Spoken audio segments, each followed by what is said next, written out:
On the side of seeing a girl named Rebecca. Rebecca, though, was 15. I was 19. Oh, Jesus Christ. Nothing ever happened. Nothing ever happened. You were just flirting. We got hot and heavy one night, but she didn't want to do anything. Yeah. And, which was a good choice. Yes. But I was 19, and of course, you have a different mindset. Something was gonna happen. Yeah.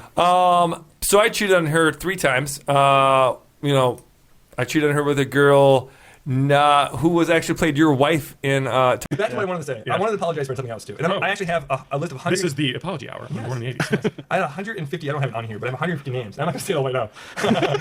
Of people you want to apologize? Yeah. Are you a recovering alcoholic? Actually, I'm a recovering douchebag. Oh, okay. Because in the last year and a half, I don't need to say it, but I've been through a lot in the last year and a half. Okay. And man, I was angry as shit. I didn't realize until the last 3 months that the most powerful person in anyone's life is themselves. I agree. And you have to take ownership of the stupid shit you say and the stupid shit you do to people. Yeah. And once you do that, you can feel better about yourself. Yeah. But I wanted to tell you this. The only time I was ever at Matt's poker night that he did, I think you know what I'm talking about. I don't remember it. Well, we were talking about exes. And I was in a really bad mood. And I ripped a new one on an ex. And I remember the ex that I know really well? Yes. Okay. And I was so mean about it. I was Really? I was really rude. I didn't think it was that And bad. then you said, no, you didn't say anything, but you looked at me and you're like, okay, that was But it's not Stop easy. being a douchebag. Out of the 150 people I have, I only have like 30 so far. Did you check one off tonight when you apologize for me? Yes, and you got to do it in person. You cannot do it on email. You can't do it on phone. You got to do it in person. And I'm getting there, but I haven't done any of the hard ones yet. Yeah. And the hard ones, you already. You gonna go to LA for one of your hard ones? I think I'm gonna have to.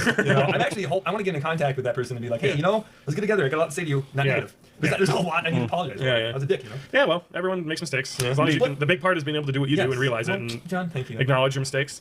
So 2 lesbians were fucking on top of your car. Yeah, I was a manager at McDonald's at the time. The reason why this is important because they were my employees. Yes, and you had sex with people in the fridge and on the counter. Yep. Okay. And we. Wait, that did not happen at our McDonald's, correct, Lance?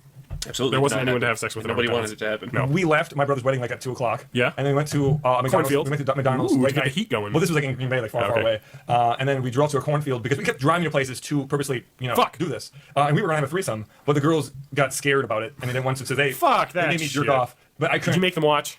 No, they were just too busy scissoring. Mike. You went off your car? No, this was your life is a metal video. They had a blanket. What is and happening? Doing it as they're like 5 feet away from the car. I'm on top of the car, just going at. A friend of ours and someone who went to Edgewood, who I think I know who I'm talking about, who had like the most amazing ass. Oh yeah, we talked about this before. I've ever seen. Yeah, incredible. Hands down. Incredible. I got my hands on it at one point, and it was the most amazing thing I ever felt. I remember when I had to catch her for like a stage fall or whatnot. And nice ass. Yeah. Make sure that my hand slapped it. Yeah. Make sure my hand was there. We made out once, and well, you and I or her.